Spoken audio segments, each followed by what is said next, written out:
듣다 보면 내공이 쌓이는 방송 2시간 철학의 돌풀입니다. 진이입니다. 라한입니다. 네, 저희는 요한네스 힐슈베르거의 서양 철학사 상권 고대와 중세 편을 읽고 있고요. 아리스토텔레스 계속 공부하고 있습니다. 250쪽이고요. 맨 위에 문단부터 시작하도록 하겠습니다. 근데 아마 읽어보시면 점점 앞에서 잘 몰랐던 부분들을 자세하게 설명하려고 하는 시도들을 읽으실 수가 있어요. 그래서 그것들을 좀 느껴보시고 지금 시작하는 부분은 250쪽. 250쪽인데요. 250쪽 이제 옆에 측면에 여기 날개에 소제목? 네, 되게 중요한 말이 있어요. 어떤 거죠? 그 아리스토텔레스의 사상이 분열되어 있느냐 이건 계속 느껴지죠 우리가. 지금 계속 왜 보편 말하다 특수 말하다 진류 말하다 형상 말하다 맞아. 계속 그런 느낌이 드는데 진짜 그래요. 이 밑에 또 다음 이어지는 게 되게 핵심입니다. 존재가 양극성을 띠고 있느냐. 이게 뭔 말일까? 양극성?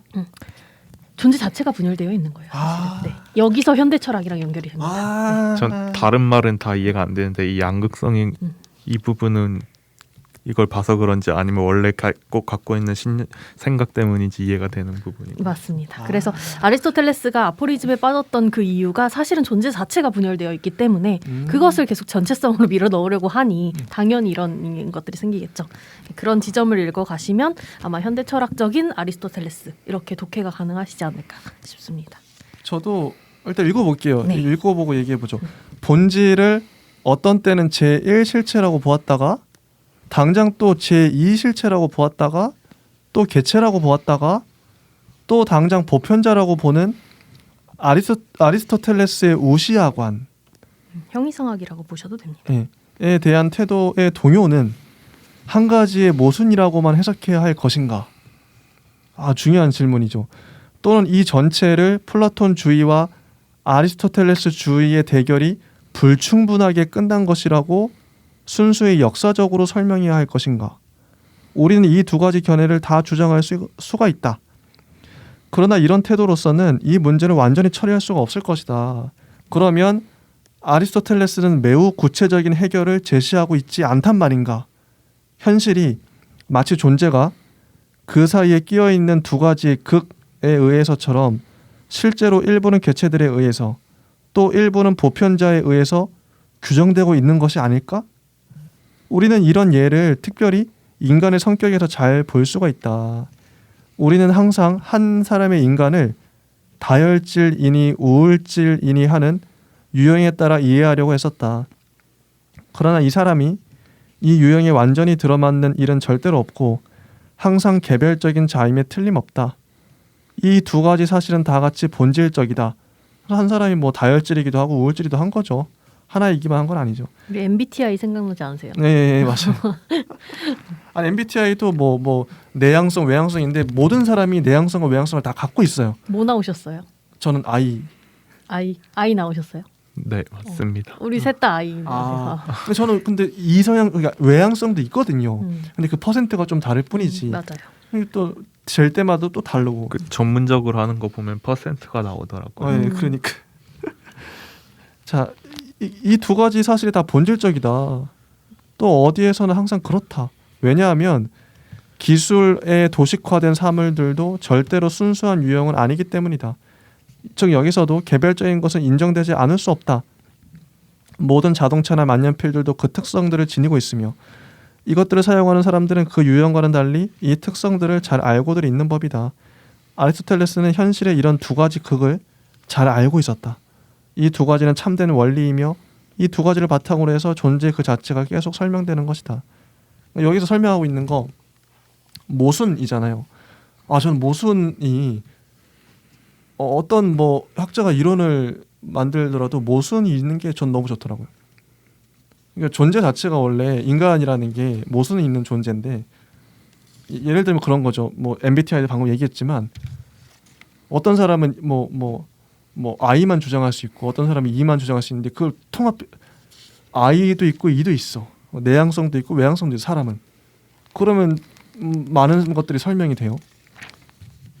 아리스토텔레스도 본질을 뭐라고 할까 하다가 제1실체, 제2실체, 뭐 개체다, 보편자다 막 얘기하는데 이게 다 맞아요, 솔직히.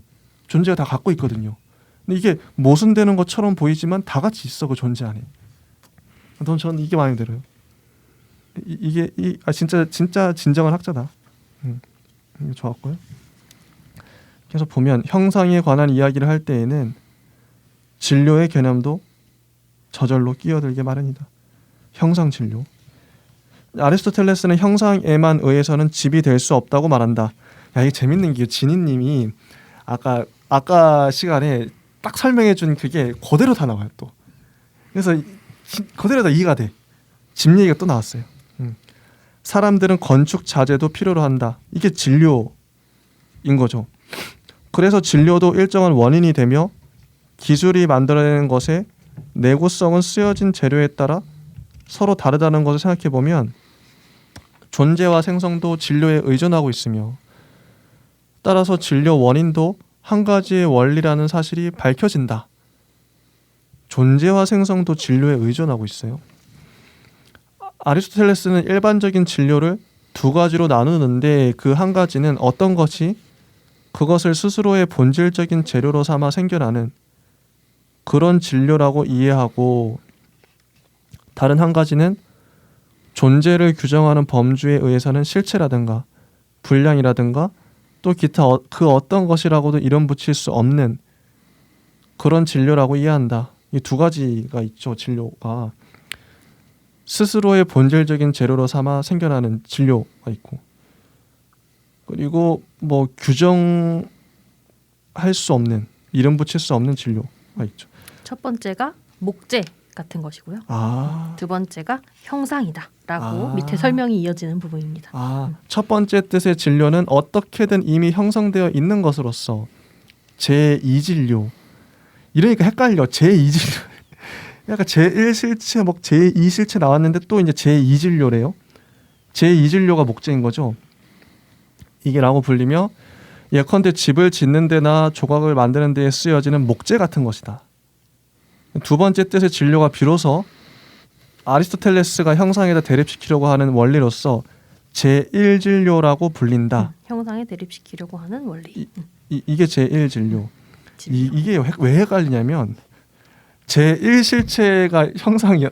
제1실체, 제2실체, 제1실체가 소크라테스였고 제2실체가 인간이었잖아요. 인간 그죠? 그러니까 그랬는데 이건 또 반대로 쓰고 있잖아요. 제2진료가 목재고 제1진료는 형상에 대립시키는 거잖아요. 우리가 진료와 형상 할 때 그 진료. 진짜 헷갈린다. 헷갈리죠. 제1, 제2 헷갈리죠. 어쨌든 그렇다고 합니다. 이 제1진료는 조금도 정해져 있는 것이 아니며 모든 존재와 생성의 바탕에 놓여있는 아무런 구별도 없는 것이며 아무런 형상도 갖춰져 있지 않으나 모든 형상으로 형성될 수 있는 것이다. 이게 뭘까요? 목재도 아니잖아요. 아무런 구별도 없고 아무런 형상도 없고 모든 형상으로 될 수 있는 진료. 따라서 아리스토텔레스의 진료는 단순히 물체의 세계에만 관계되는 것이 아니고 또 자연 철학적인 목적에만 쓰여지는 개념도 아니며 이것이 없이는 형상 개념이 그 의미를 상실하게 될 그런 형상 개념에 대한 상관 개념이다. 조금도 정해져 있지 않은 제1진료라고 하는 개념이 이해하기 어렵다는 사실은 아리스토텔레스도 잘 알고 있었을 것이다. 그래서 그는 심중하게 제1진료는 예술품을 창작할 때 가공되는 재료와 같은 것이라고 생각돼야 한다고 말하고 있다. 이 제1진료가 뭘까요? 이게 좀 감이 오시나요? 아까 말씀드렸던 그 조각상 이전의 형태, 가능태를 포함하고 있는 대리석의 대리석은 아니잖아요. 모양. 그건 미켈란젤로만 볼 수 있는 거 아닐까요? 제1진료를 네. 그런 건가? 네. 그렇습니다. 특히 진료가 변할 때에 그 형상을 잃고 그 대신 다른 형상을 갖게 된다는 관점에서 진료를 고찰할 때에는 이렇게 형상이 빼앗기는 것을 생성의 제3의 원리라고 볼 수가 있을 것이다. 진료가 그러니까 목재에서 석재로 바뀌면 다른 형상이 되겠죠. 생성의 제3 원리. 이 제3의 원리는 개념적으로는 그렇지 않다고 하더라도 실제적으로는 진료 자체와 동일한 것이다. 그래서 우리들은 순수히 실제적으로 헤아리자면 두 가지의 원리, 즉 진료와 형상을 구별할 수가 있다. 이 재밌는 게요. 아리스토텔레스는 진료와 형상을 나눴어요. 그 어떤 실체의 분리 이게 분석한 거죠. 이런 부분이 재밌네요. 이렇게 해서 아리스토텔레스는 소크라테스 이전의 철학자들, 특히 엘레학파에 있어서의 생성 문제가 느끼고 있던 어려움을 극복했다고 생각했다. 자, 이들이 문제 삼았던 것은 어떻게 하면 모순율에 저촉되지 않고 존재자에서 어떤 것이 생겨날 수 있는가 하는 것이었다.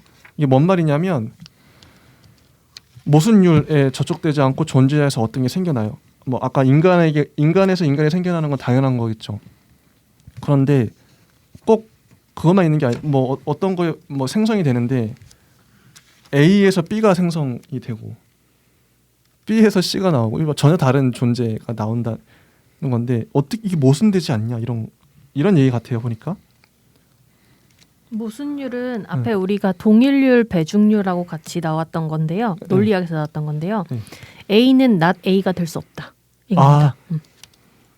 그러면 그 문장을 다시 읽어보면 인간은 인간이 아닌 게 될 수 없다. 거기에 접촉되지 않는 존재자에서 어떤 것이 생겨날 수 있는가? 이 질문이 가능해지는 거죠. 자, 읽어보면 즉 존재자는 바로 이것이며 따라서 이것 이외에 다른 것이 아니다. 만약에 이 존재자가 어떤 것으로 된다면 이것 아닌 어떤 것이겠죠. 어떤 것으로 된다면 이것은 다른 것이 아닐 수 없게 되기 때문이다. 그런데 보다 더 불가능한 것은 비존재자에서 어떤 것이 생겨나는 것이다. 야, 비존재자에서 어떤 게 생겨나요? 그리고 헤라클레이토스가 그랬던 것처럼 만약에 우리들이 대립을 존재와 생성의 원리로 삼을 때도 이와 똑같은 어려움이 생긴다. 어떻게 해서 대립해 있는 것들이 서로 작용을 미칠 수가 있단 말인가? 아리스토텔레스는 원래 애는 이것만을 존재라고 인정하는 융통성 없는 존재 개념을 누그러뜨려 존재와 무의 중간자인 진료를 도입함으로써 이 대립들 사이에 다리를 놓아준다. 재밌는 말이 나왔어요. 존재와 무의 중간자인 진료를 도입했다. 진료가 존재와 무의 중간자인가 봐요. 조금 더 다듬어서 얘기를 하면요. 존재와 무가 사실은 존재와 비존재죠. 그래서 존재와 비존재의 관계는 아까 말했던 모순율에 해당됩니다. 그래서 그 중간자인 진료를 통해서 존재와 무를 연결해서 모순율을 극복할 수가 있어요. 그래서 그 안에서 존재자를 생각해 볼 수 있는 여지가 생깁니다. 그래서 여기 이 부분이 이제 아리스토텔레스의 공이다라고 말할 수 있죠. 자, 계속 보면 매번 그런 것처럼 아리스토텔레스는 이런 점에서 전 시대의 철학에 얽매여 있다. 소크라테스 이전의 철학도 이미 앞의 이론, 규정되지 않은 것을 알고 있었다. 이 규정되지 않은 것. 그런데 이 앞의 이론이 거기서는 완전히 분리되어 주장되고 있었다. 플라톤은 이 앞의 이론을 개별적인 존재자들과 보다 더 긴밀하게 연결지었다. 플라톤의 진료도 역시 형상을 받아들이는 장소, 즉 생성의 유모였다. 그러나 그는 이 진료를 마지못해 받아들였으나 플라톤은 그랬을 것 같아요. 진료를. 이데아가 중요하니까. 관념론적인 추론에 의해서 그 장자권을 다시 빼앗으려고 노력했다. 아리스토텔레스에게 있어서는 이 진료가 형상과 나란히 독자적인 원리이며 진료 형상. 그래서 동시에 형상과 마찬가지로 영원한 것이다. 우리는 진료가 개별화의 원리라고 하는 점에서 특별히 진료에다 새로운 위치를 인정해주고 있다. 물론 이 가장 형식이 없는 것이 진료겠죠. 어떻게 가장 큰 결정권을 행사할 수 있는가 하는 문제가 생긴다. 진료가 이런 권한을 갖고 있다는 사실은 과거의 어느 시대이고 인정되고 있었다. 헤라클레이토스와 플라톤은 시간 공간적인 것을 이례적인 개별자라고 본다.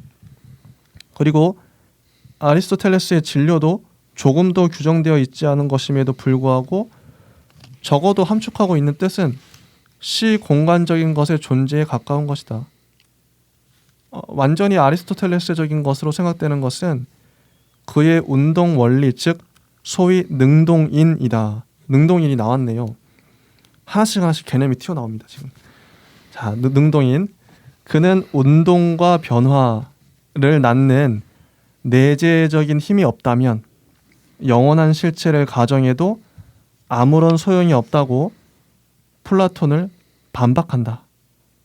운동과 변화를 낳는 내재적 힘, 이게 능동인이겠죠. 이렇게 말함으로써 오늘날의 우리들이 동적인 것이라고 일컫는 것이 어느 정도 파악되게 된다. 아리스토텔레스는 플라톤의 이데아를 어떤 정적인 것이나 논리적인 것으로 파악하고 있다. 그랬거든요. 이데아는 저도 그렇게 생각이 돼요. 정적이고 논리적인 것 같아요. 느낌이. 이데아는. 만약에 그렇다면 플라톤은 현실의 커다란 분야, 즉 생성과 운동을 자기의 철학으로서는 설명하지 못하고 만 것으로 될 것이다. 이게 이데아 이론의 약점이죠. 생성 운동을 어떻게 설명할까? 이야기하긴 했었죠. 플라톤의 세 가지 큰 측면에서의 운동도 들어가기 때문에. 근데 그 운동을 정확하게 규명하지 못했었어요. 플라톤에서는. 이데아, 그러니까 그죠? 이제 아리스토텔레스는 바로 이런 점을 보완하려고 한다. 그런데 플라톤은 소피스테스가 밝혀주고 있는 바와 마찬가지로 이미 운동이라는 사실을 알고 있었다. 오직 이데아를 통해 운동을 철학적으로 설명하는 것이 아리스토텔레스의 눈에 차지 않았을 뿐이다. 왜냐하면 그에게 있어서는 이데아가 동적인 것, 생성 및 운동과는 본질적으로 다른 어떤 것이기 때문이다. 그래서 그는 이제 현실의 이런 부분도 설명할 수 있을 한 가지의 원인을 찾아 헤매었는데 그것이 바로 운동 원인 또는 능동 원인인 것이다. 그러면 이 새로운 원인에서 본질적인 것은 무엇인가? 먼저 우리들이 생성에는 어떤 종류가 있는가?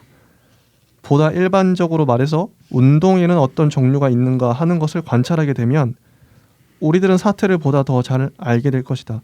재밌는 게요. 플라톤 우리 할 때 생성, 뭐 운동 이런 것들은 파트로 우리 다뤘었나요? 기억이 잘 안 나네요.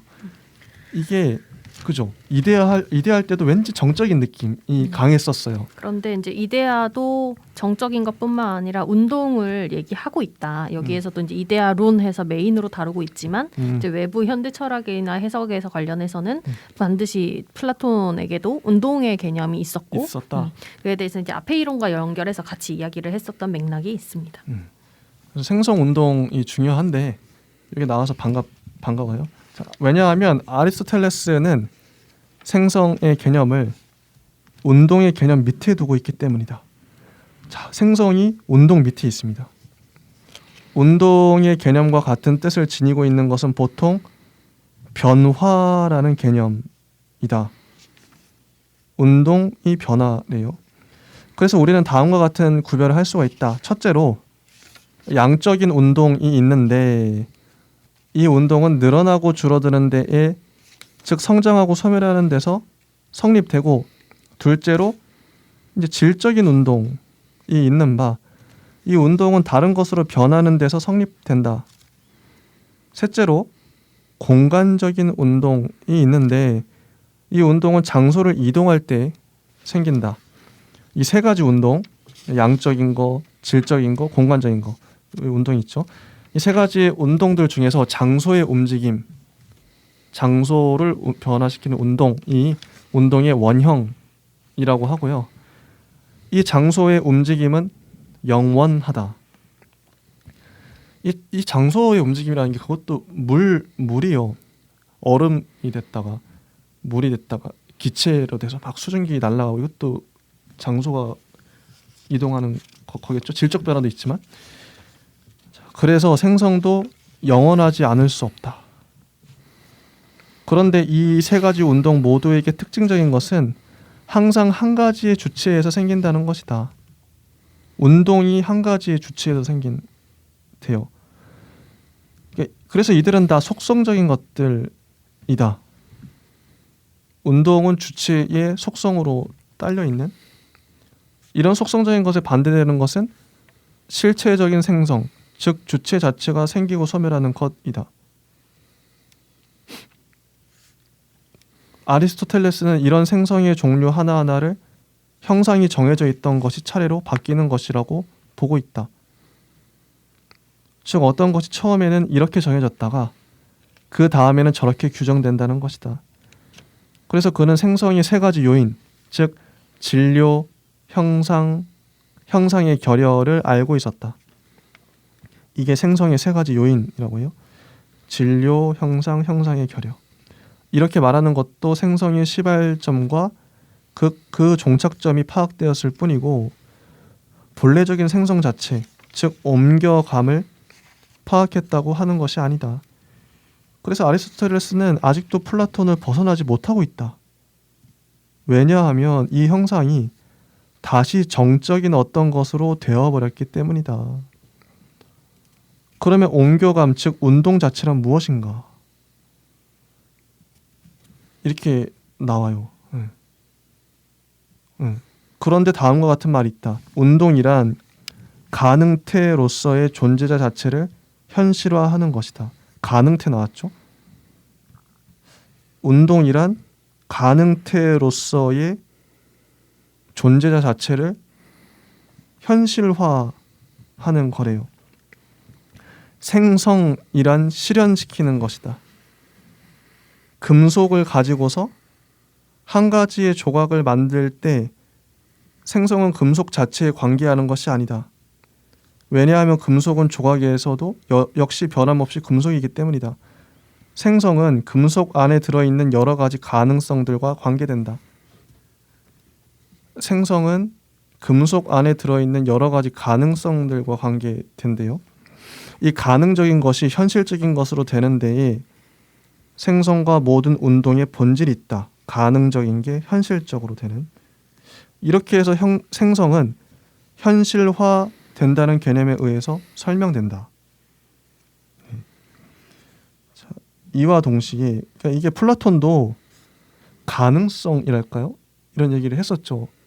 뭔가 인간이 될 수 있는 가능성. 넌 무한한 가능성을 갖고 있어. 이런 것들이 플라톤의 언어 단어들인데 아리스토텔레스도 가져온 것 같아요. 가능성. 너무 좋은 말이죠.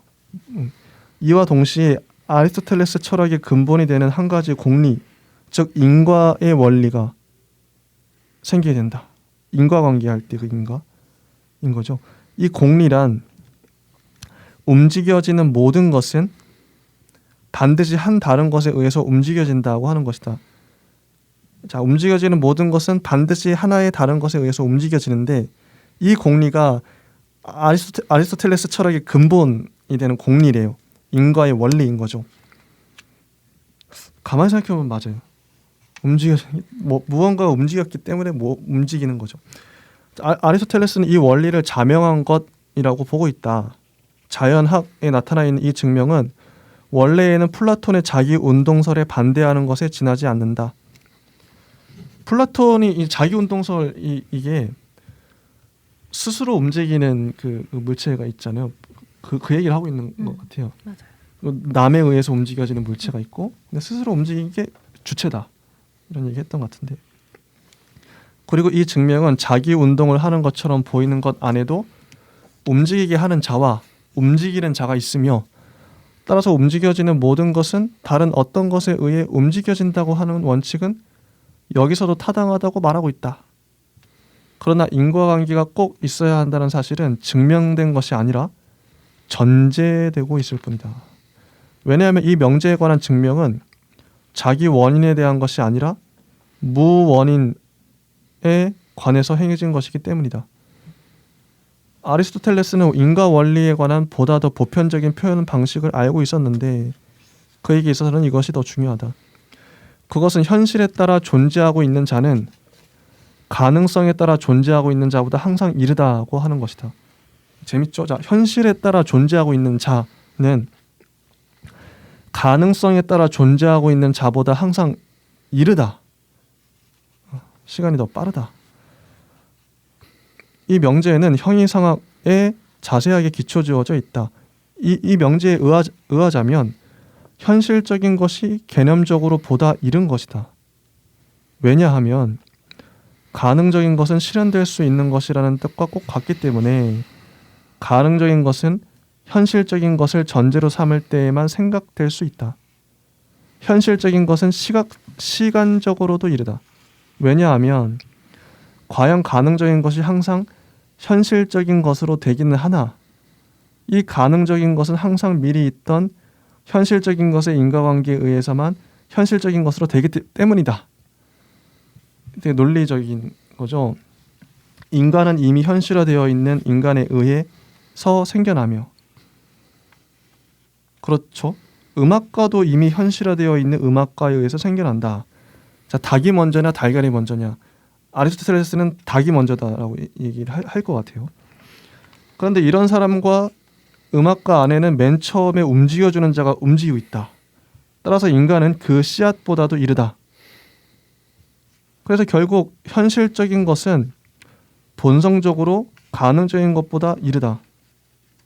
왜냐하면 어떤 것이 시간적인 발생을 따지자면 늦다고 하더라도 에이도스와 우시아를 따르자면 이르기 때문이다. 즉 형상이 미리부터 있지 않으면 안 되기 때문이다. 인간이란 형상이 있어야 인간이 만들어질 수 있다는 거겠죠. 모든 생성은 그것들이 형상으로 나아가고 있는 한 가지의 목표에 이르려고 애쓴다. 그런데 이 목표란 작용을 미치는 것 이외에 아무것도 아니다. 작용을 미치는 현실이 에네르게이아 이게 엔텔레케이아 즉 목표에 도달한 것이라고 불린다. 실제로 눈으로 보는 작용이 보는 능력을 위해 있는 것이 아니라 이 보는 능력이 실제로 보는 작용을 위해 있는 것이다. 따라서 현실은 가능성보다 이른 것이다. 여기까지 한번 정리를 해야겠는데요. 자, 다시 한번 보면 눈으로 보는 작용이 보는 능력을 위해 있는 게 아니라 이 보는 능력이 실제로 보는 작용을 위해 있다. 현실은 가능성보다 이르다. 자, 요 진희님은 요건 전체적으로 어떻게 정리를 하셨는지. 이 맥락을 보면서 아마 아리스토텔레스도 제대로 이야기를 못한 것 같아요. 그냥 전제만 하고 있을 뿐의 공리인 거죠. 그런데 플라톤이 우리 개념에 대해서 얘기할 때 이런 식의 주장을 했었어요. 이제 우리가 언어를 개념을 세우고 뭐 그게 이제 개별적인 것에서 어떤 보편적인 것으로 나아가는 게 아니라 원래 우리는 항상 이미 머릿속에 가지고 있는 거죠. 그래서 그 유사성에 대한 개념이 있기 때문에 구분도 가능하고 분류도 가능하다. 뭐 이런 식이 있었는데 그런 논리처럼 현실적인 것이 그 부차적인 것이 되려면 우리가 그 언제나 항상 머릿속에 형상을 가지고 있어야 된다라고 저는 이해를 했고요. 그 운동의 개념이 사실 플라톤의 개념에서도 가지고 온 것이구나라고 저는 읽었습니다. 라하님 혹시 덧붙일 말이 있을까요?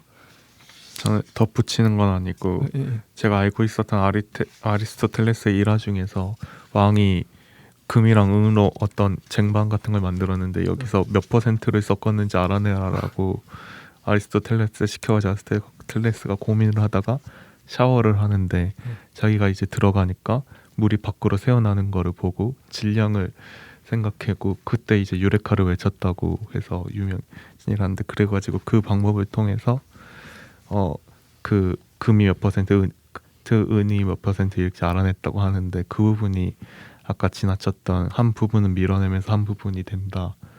그런 이게 연계되어 있을까 이런 생각이 궁금했습니다. 그럴 수도 있겠네요. 좋습니다. 계속 이어서 256쪽입니다. 그런데 플라톤도 이미 인과 원리에 관한 말을 했었다. 티마이오스에는 모든 운동은 반드시 한 가지의 원리에 의해서 생긴다고 하는 말이 있다.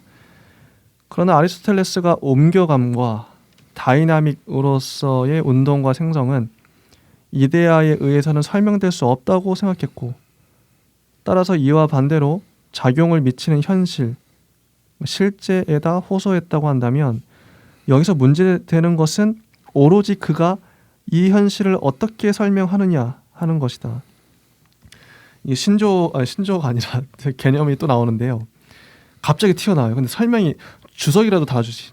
제가 한번 주석을 찾아봤습니다.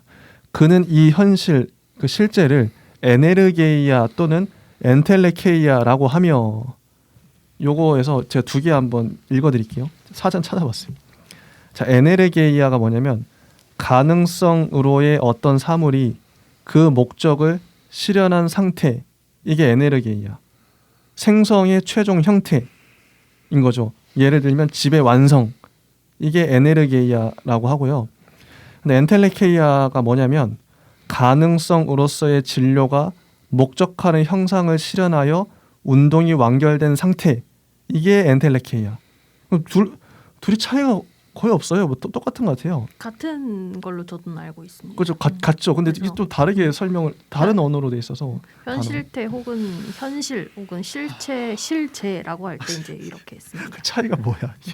아무튼 또는이라고 되어 있는 걸로 봐서는 또는 같은 단어인 거. 그는 이 현실 그 실제를 에네르게이아 또는 엔텔레케이아라고 하며 제일 에네르게이아나 제일 엔텔레케이아와 미완성 에네르게이아나 미완성 엔텔레케이아를 구별한다. 이 두 가지 개념들의 관계는 그다지 분명하지가 않다.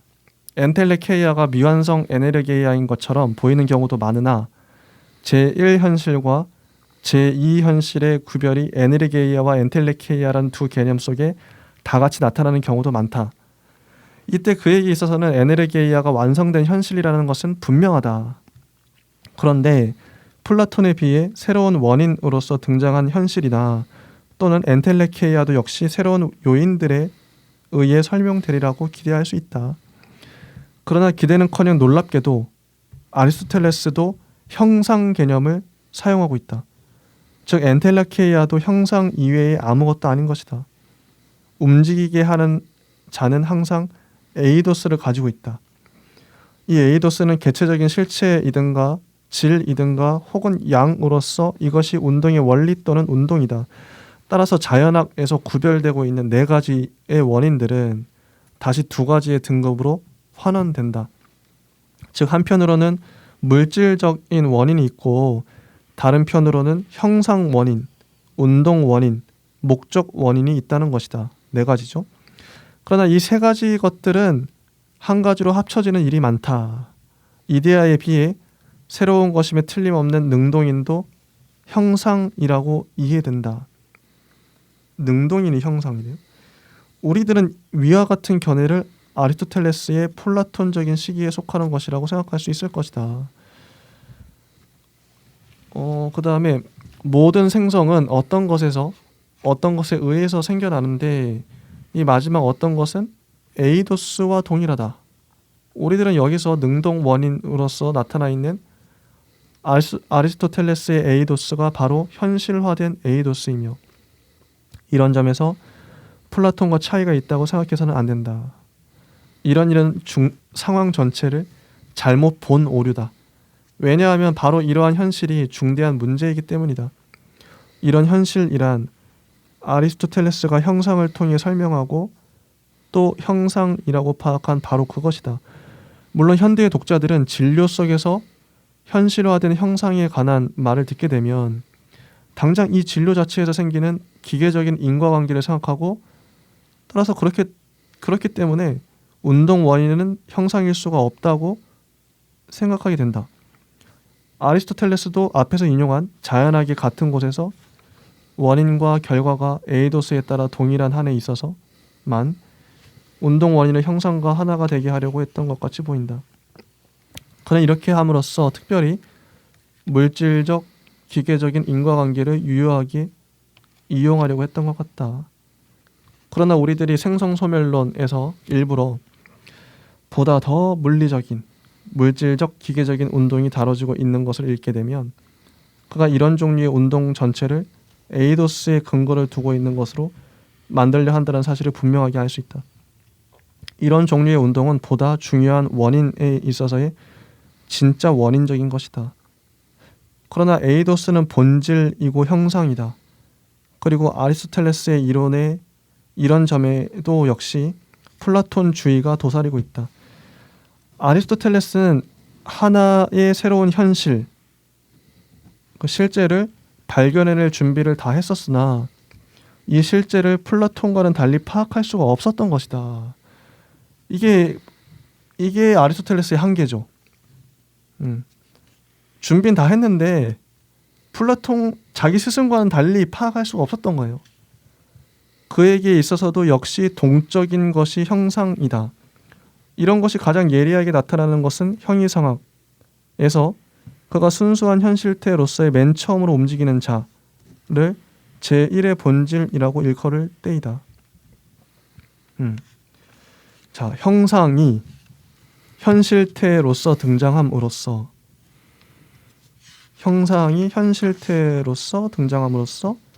진료는 가능태라는 뜻을 갖게 된다. 재밌죠? 형상은 현실태고 진료는 가능태인 거예요. 이런 것들은 형이상학의 새로운 싹이다. 형이상학에서 진료 형상 문제를 광범위하게 다룬 후에 아리스토텔레스는 가능태, 현실태 문제를 다룬다. 자, 가능태, 현실태 나옵니다.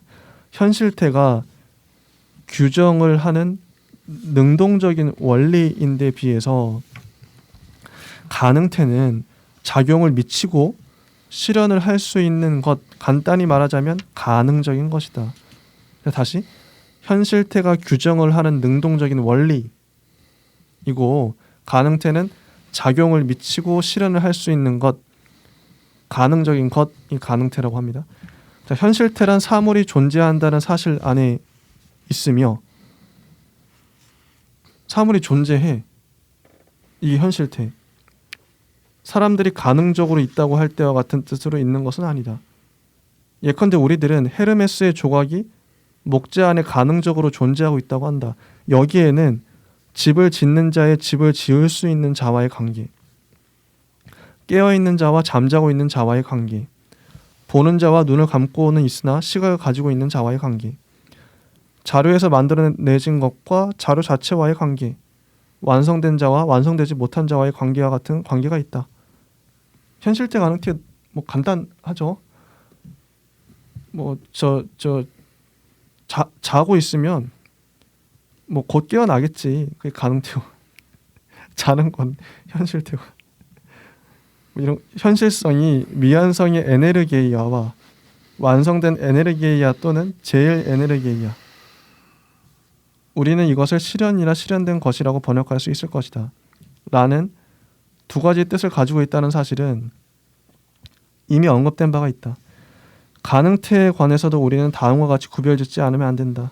즉 일체의 영향, 작용을 받지 않고 따라서 절대적인 가능성을 뜻하는 순수한 가능태가 있는데 이것은 제1진료에 해당되는 것이다. 그리고 또 다른 한 가지는 이미 일정한 것으로 현실화되어 있긴 하나 그래도 계속해서 다른 것으로 현실화될 수 있는 가능성을 지닌 혼합된 가능태로서 이것은 제2진료에 해당되는 것이다. 네. 혹시 뭐 덧붙이실 말씀 있으면 해주세요. 계속 읽고 있습니다. 자, 아리스토텔레스는 현실태와 가능태의 구별을 예술적 창작에 대한 관찰과 유기적인 자연에서 얻어낸 것 같다. 창작에 있어서는 형상이 잡히지 않은 재료는 예술가의 창조 활동에 비하자면 가능적인 세계인 것처럼 보이고 유기적인 자연에 있어서는 생성 전체가 소질과 완성 상태, 가능성과 현실성 사이에 있는 영원한 장난인 것이다. 여하튼 그는 가능적인 것을 존재자로 헤아려야 한다고 매우 강조하고 있다. 그리고 현실적인 것만을 존재라고 보아야 한다고 하고 가능적인 것의 가능성은 조금 더 인정하려 하지 않는 메가라 학파에 대해 자기의 학설을 두둔해 나갔다. 메가라 학파에 의하면 가능태에 관해 말을 한다면 현실적인 것만이 가능태를 갖게 된다. 즉 가능적인 것은 현실적인 것과 일치되고 만다. 그래서 아리스토텔레스는 다음과 같이 반박하고 있다. 이건 반박인 거죠. 만약에 그렇다면 어떤 사람이 실제로 목수일을 하고 있을 때에만 목수일 것이다. 만약에 그가 우연히도 그의 일을 하지 않게 되면 사람들은 이미 그를 목수라고 일컬을 수가 없을 것이다. 그렇다면 이 사람은 이제 정말로 그의 기술을 잊어버렸으며 다시 집을 짓기 시작할 때에는 그는 그 기술을 처음부터 다시 배우지 않으면 안 된다는 말인가? 혹은 낮에 눈을 감고 있는 사람들은 장님이며 볼 수 있는 가능성을 가지고 있지 않단 말인가? 그리고 우리들이 달다고 느끼거나 춥거나 따스하다고 느끼는 것은 우리들이 그렇게 느낄 때만 그런 것인가? 이게 논리적으로 봤을 때 이렇다는 거예요. 가능적인 것의 가능성을 인정하지 않는다면 그래서 그 이전이나 그 뒤에는 그렇지 않단 말인가? 이렇게 되면 결국 객관적으로 존재하고 있는 것은 아무것도 없고 소위 존재라고 하는 것은 우리들의 주관적이고 바로 그 순간에 작용하고 있는 감각에 의해서 있다고 받아들여지는 것에 불과하다고 하는 프로타고라스의 명제들이 옳은 것으로 되고 만다. 이게요. 그러니까 논리적으로 봤을 때 메가락파의 주장 현실적인 것만이 가능태를 갖게 된다. 이렇게 말하면 논리적으로 어떻게 되냐면 이렇게 된다는 거예요. 주관적인 것만 있어. 객관적인 건 없어. 이 논리가 재밌죠. 논리를 끝까지 밀어붙이면 이렇게 된다는 겁니다. 이게 어떻게 보면 되게 웃긴 상황인데, 그죠. 요 논리를 한번 보시면 좋을 것 같아요. 그러나 건전한 사람은 아무도 이런 것을 믿지 않는다. 그래서 우리들은 존재자의 특수한 형식을 인정하지 않으면 안 되는데, 우리는 바로 이 특수한 형식을 가능적인 존재라고 일컫는다. 보다 더 근원적인 것이 중요한 문제로 제기되기 때문에 우리는 현실적인 존재자와 가능적인 존재자의 개념을 규정할 수 없을 것이다. 라는 것이다.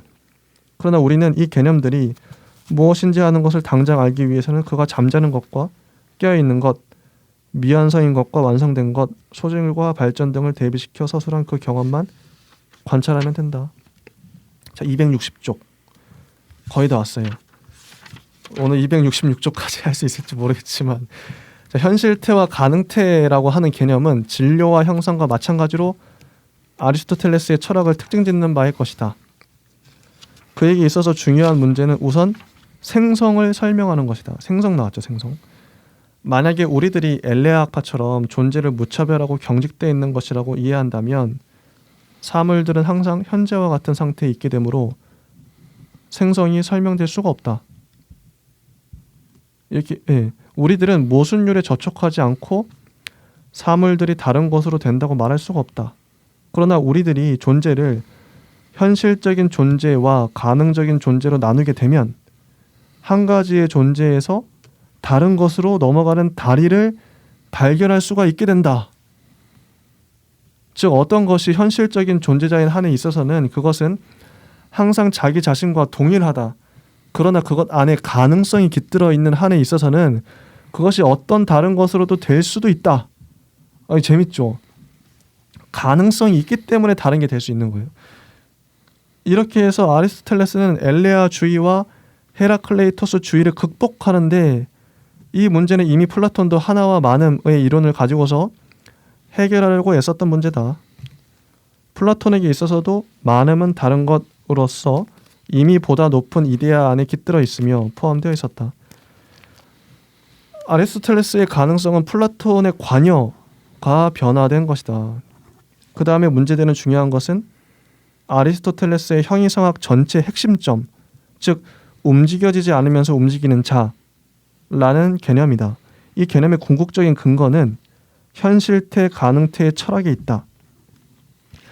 아리스토텔레스는 한 가지의 순박한 관찰을 바탕으로 해서 존재의 영역에서는 현실적인 존재자와 가능적인 존재자가 구별된다는 사실을 발견했고, 또 동시에 모든 현실적인 것은 아직도 가능성을 간직하고 있으며 모든 가능적인 것도 약간의 현실성을 가지고 있기 때문에 우리들에게 경험되는 세계에 있어서는 항상 가능성과 현실성이 서로 얽혀 있다는 사실도 발견해냈다. 그죠? 가능성과 현실성이 항상 얽혀 있죠. 그리고 그는 절대적인 가능성과 제1진료를 순수하게 이끌어냈던 것과 마찬가지로 절대적인 현실, 즉 순수 현실태라는 개념을 순수하게 묘사하고 있다. 가령 불완전한 것에서 완전한 것으로 올라가는 것은 플라톤의 이데아설에 의해서 이미 잘 알려져 있는 단계이긴 하지만 절대적으로 순수한 가능성과 현실성이라고 하는 이념을 추리해내는 것은 그의 독창적인 사상이다. 특히 우리들이 순수 현실태가 순수 형상, 즉 이데아라는 사실을 생각해 보면 이런 아리스토텔레스의 철학 사상이 속해 있는 참된 정신사적인 위치를 알게 된다. 모든 세계 어디에서 현실이 이데아며 이데아가 현실이란 말인가? 그것은 플라톤주의에서만 그렇다. 자, 아리스토텔레스에게 있어서는 형상이 아직도 플라톤의 엘랑비탈, 이거 생명의 약동인데요. 이 생명의 약동을 가지고 있기 때문에 그가 자기의 진료 형상의 철학을 가능태 현실태의 철학이라고도 묘사해낼 수가 있었던 것이다. 형이상학에서 가장 엄밀한 뜻으로 본성적으로 보다 이른 것은 이 세상의 모든 진료들과 분리되어 있는 실체라고 말하고 있는 것은 매우 주목할 만한 일이다. 이런 실체들 안에는 진료가 없기 때문에 거기에는 가능적인 것도 없다. 실체 안에 진료가 없으면 가능적인 것, 잠재적인 것도 없어요. 그래서 이런 실체들은 영원하다. 자, 진료가 없으면 가능적인 것도 없고 그러면 그건 영원해요. 재밌죠? 형상만 있는 거죠. 형상만. 이런 사상은 완전히 플라톤을 물려받은 것이다. 플라톤에도 진료에서 풀려난 것, 순수한 본질, 이데아죠. 영원한 것, 본성적으로 보다 이런 것 등이 있다. 아리스토텔레스에게 있어서의 형상적인 여러 요소들은 항상 플라톤적인 요소들이다. 그래서 아리스토텔레스적인 뜻으로 형이상학을 한다는 것은 근본적으로 보자면 항상 플라톤적으로 되는 것이다. 우리들이 아리스토텔레스의 현실을 한 번 더 그리스인의 눈으로, 즉 형상으로부터 보는데 방해가 된 것은 19세기 아리스토텔레스 해석이다. 이 19세기의 아리스토텔레스 해석에 있어서는 근세 철학의 발전에 발맞춰 진짜 세계는 감각적인 현상의 세계로서 혼돈되어 있으며 현실을 벗어난 어떤 것, 즉 정신에 의해서 비로소 질서 지어지지 않으면 안 될 그런 것이기 때문이다. 그래서 여기서는 논리적인 것이 오직 논리적인 것에 지나지 않게 된다. 그러나 고대인들에게 있어서는 현실적인 것의 핵심은 본질이요 형상이다. 자, 이게 재밌죠. 고대인들은 현실적인 것의 핵심을 본질과 형상이라고 봤어요. 본질, 형상, 이게 현실적인 거야. 이게 현실이라는 거죠. 본질, 형상이. 고대인들에게 있어서도 모든 생성의 배후에 한 가지의 능동인이 있다면 그것은 형상이다. 왜냐하면 생성이란 형상으로 되려고 노력하는 것 이외에 아무것도 아니기 때문이다. 자, 생성이란 형상으로 되려고 노력하는 것 이외에 아무것도 아니다. 이런 명제들을 잘 기억해 두시면 될 겁니다. 자, 그리고 세계의 배후에 거대한 세계의 과정을 움직이게 하는 궁극적인 원인이 있다고 한다면 그것도 역시 형상인데 이때에는 모든 것이 그것으로 되려고 노력하고 가장 사랑받을 바의 것으로서 세계를 움직이는 제1형상이다. 이렇게 말을 해도 이 말이 아리스토텔레스의 체계 내에서 모순을 불러일으키지 않는다. 소규모의 생성에 있어서나 대규모의 세계의 생성에 있어서나 또 능동인에 있어서나 다 같이 타당하는 공식은 생성이란 형상이 되려고 노력하는 것. 자, 다시 생성이란 형상이 되려고 노력하는 것이라고 하는 것이다. 그런데 그 윤곽은 이미 플라톤에 있어서 잡혀져 있었다. 즉 모든 것은 이데아와 같아지려고 한다고 하는 사상이다. 그렇죠? 오, 재밌어요. 플라톤은 모든 것은 이데아와 같아지려고 해. 실제 이렇게 얘기했죠. 아리스토텔레스는 생성이란 형상이 되려고 하는 거야. 노력하는 거야. 이런 겁니다. 재밌어요. 존재를 해명하는 네 번째 원리는 목적이다. 우리들은 목적에 관하여 생각하지 않고서는 존재의 형성과 과정을 이해할 수가 없다. 그래서 목적은 진짜 원인이요 원리이다. 우리 오늘날의 인간들이 목적이라는 것을 가장 분명하게 이해하는 것은 인간이 세운 계획에서이다. 여기서의 목적이란 생각, 관념이며 계획을 세우는 인간의 작품보다도 관념과 목적의 뜻을 더 잘 가르쳐주고 있는 것은 아무것도 없다. 아리스토텔레스도 목적은 기술에 깃들어 있다고 보고 있다. 기술은 이렇게 쓰는 거겠죠. 그러나 그는 예술뿐만 아니라 자연에도 목적이 깃들어 있다고 생각한다. 오히려 예술은 자연을 보고 목적을 배웠을 거라고 생각한다. 그래서 이런 점에서 자연과 예술이 조금도 구별이 없다. 자, 우리는 자연에 있어서 목적을 동물들과 식물들에서 가장 잘 알 수가 있다. 뭐 제비, 개미, 거미 이런 것들은 생각하지 않죠.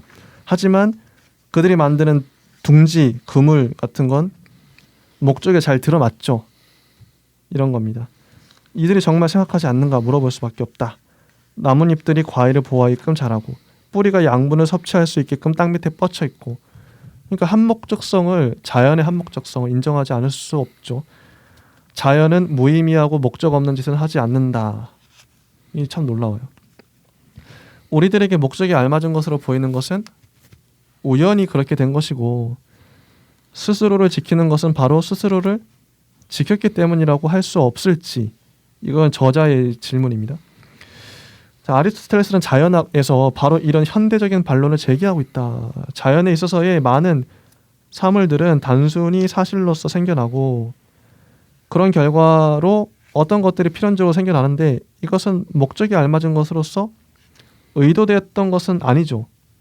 비가 오면 곡식이 자란다. 이런 때에는 비는 한목적적인 것처럼 보인다. 그러나 곡식을 위해 비가 오는 것이 아니라 공기가 차졌기 때문에 비가 오는 것이다.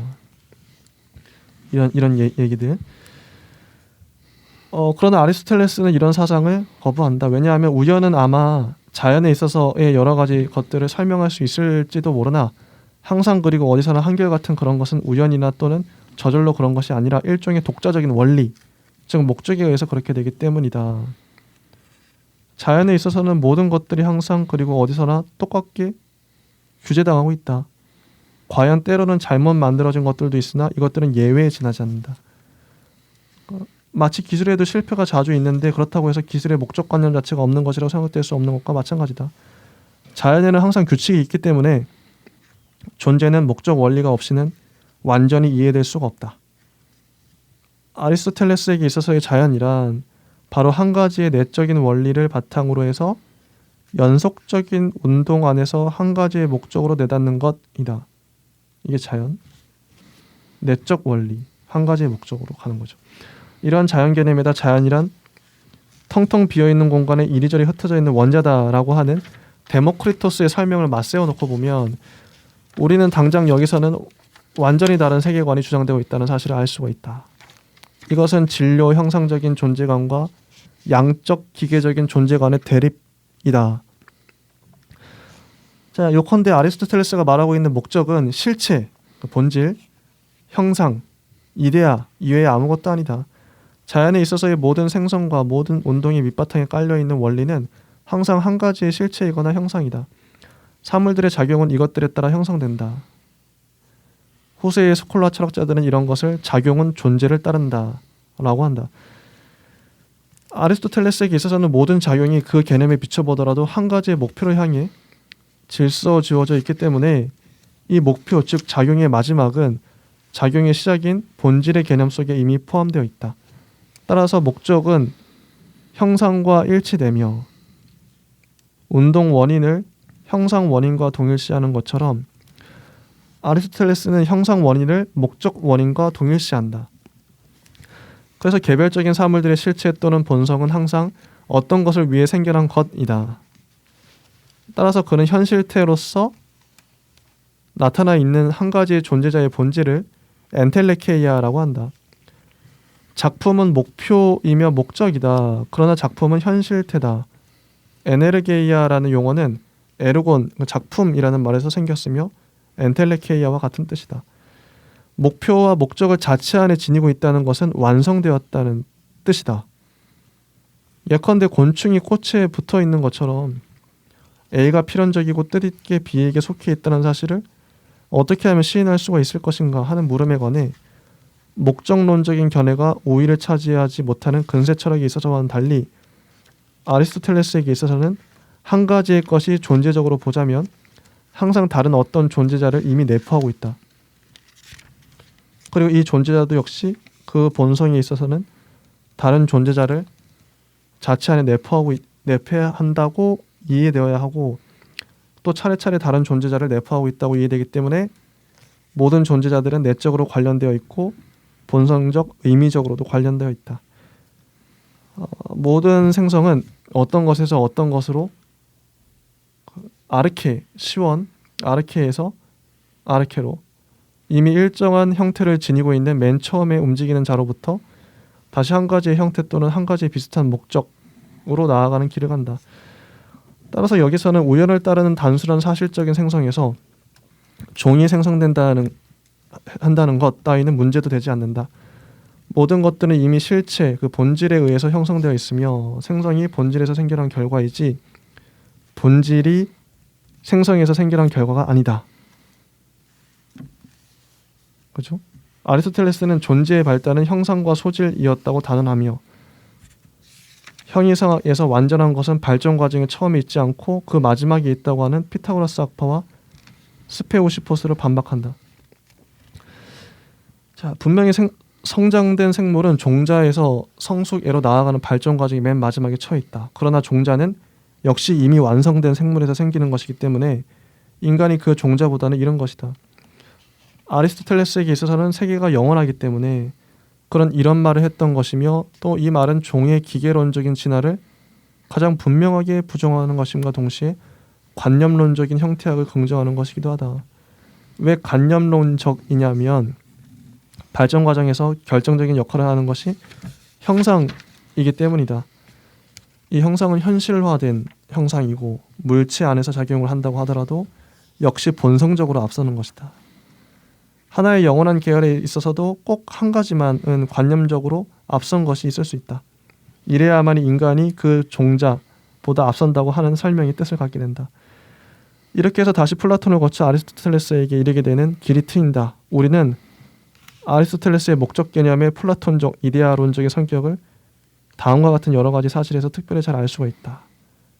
자연학에서 진료에 비해 목적 원인이 더 중요하다고 말하고 있는 사실과 그렇기 때문에 기술에 있어서 마찬가지로 목적은 생각을 하는 정신에 그 뿌리가 박혀 있다는 사실과 또 아리스토텔레스가 진료를 완전히 이성에 흡수시켜 버리려고 생각했었다는 사실 등을 보고 잘 알 수가 있다. 그는 한 가지의 도구가 그렇게 되어 있는 것은 그 재료 때문이라고도 생각하기 때문이다. 예컨대 한 자루의 톱은 쇠로서만 만들어질 수 있다. 그래서 톱의 개념도 쇠를 요구한다. 형상에 대해 완전히 독립적으로 존재하고 있는 그런 한결같이 동일한 진료는 없다. 만약에 모든 것이 이미 그렇게 있는 그대로 정해져 있는 것이라면 아마 형상이 만물을 규정하는 원리일 것이다. 분명히 공동 원인이 있는데 이 공동 원인은 정신과 정신의 목적에 알맞는 규칙에 반대되는 물질적인 것이며 플라톤이 말하고 있는 필연적인 것이다. 그러나 아리스토텔레스는 이 필연적인 것과 진료적인 것을 로고스의 한 부분이라고 이해할 수는 없을까 하고 스스로에게 묻고 있다. 만약에 그렇다고 한다면 논리적 무형상적인 진료는 없어져 버리고 만다. 그리고 일반적으로 진료라고 불리는 규정되어 있지 않은 것은 아직 끝까지 생각해보지 못한 논리적인 한계에 이르는지도 모른다. 아리스토텔레스는 이런 사상은 그저 생각해보는데 그쳤다. 그는 플라톤과 마찬가지로 다만 자기의 진료에만 얽매여 있었다. 플라톤은 이데아에 얽매였고 아리스토텔레스는 진료에 얽매였다. 이렇게 얘기하고 있어요. 재밌죠? 그러나 그는 또 플라톤처럼 진료를 이데아로부터 이해하려고 시도한다는 점에서 우리는 그가 스승과 비슷하다는 것을 알 수 있다. 그래서 아리스토텔레스의 목적론은 초경험적인 실체 개념들이 있는 한에서만 그 의미와 힘을 갖게 된다. 그런데 이 초경험적인 실체 개념들은 그것들이 선천적인 건 혹은 본질 직관에 의해서 알려지는 것이건 간에 아무런 상관도 없다. 아리스토텔레스의 엔텔레케이아는 물리학이나 생물학에서 말하는 창시자가 아니라 이데아요, 형상이다. 다 읽었어요. 읽느라고 너무 근데 시간이 없어서 쫓기듯이 읽었는데 시간이 1분 남았네. 진희님 정리해 주시죠. 네. 우리 이제 지금까지 오늘 하루 종일 본 게 뭐냐면 지난 시간에 이어서 본 게 뭐냐면 존재에 접근하는 원리 4가지를 본 거예요. 아리스토텔레스가 이제 존재를 생각하는 원리, 그에 대해서 4가지를 정리하고 있는 건데 첫 번째는 진료와 형상. 그리고 두 번째는 생성과 목적입니다. 아, 그 네 가지 원리를 지금까지 설명을 한 거고요. 어떤 거구나. 네, 그 과정이 아. 이제 운동이건 현실태건 가능태건 이런 단어로 설명을 했던 것이고 현실태 가능태를 이제 짝대기 슬래시해서 설명을 하고 있죠. 그 지점이 중요합니다. 왜냐하면 현실태임과 동시에 가능태 그것을 같이 함의하고 있다는 것을 아리스토텔레스는 잊지 않았고요. 그것을 또 한번 가치 있게 보았고 그것이 존재다라고 해서 연결지어서 얘기를 하고 있는 지점이 오늘은 제일 중요한 부분이었습니다. 네, 좋습니다. 깔끔하네요. 라한님 혹시 하실 말씀 있으신가요? 저 그다지 할 말은 없는데 딱 한 가지가 궁금했던 게 네. 플라톤이든 아리스토텔레스든 어쨌든 신을 믿었다고 표현을 해도 될까요? 근데 당시에는 신간이 있었잖아요. 그래서 그 신간을 어떻게 생각했을까? 정말 신을 믿었을까? 그냥 문득 그러니까 신을 믿었냐가 궁금하기보다는 물론 신을 믿었냐가 중요하겠지만 그 신간을 어떻게 바라봤을까가 문득 궁금해지더라고요. 좋습니다. 그 질문들을 품고 또 다음 시간에도 한번 계속 해보도록 하겠습니다. 자, 들어주시고 또 시청해주셔서 감사합니다. 다음 주에 뵙겠습니다. 예, 감사합니다. 감사합니다. 감사합니다.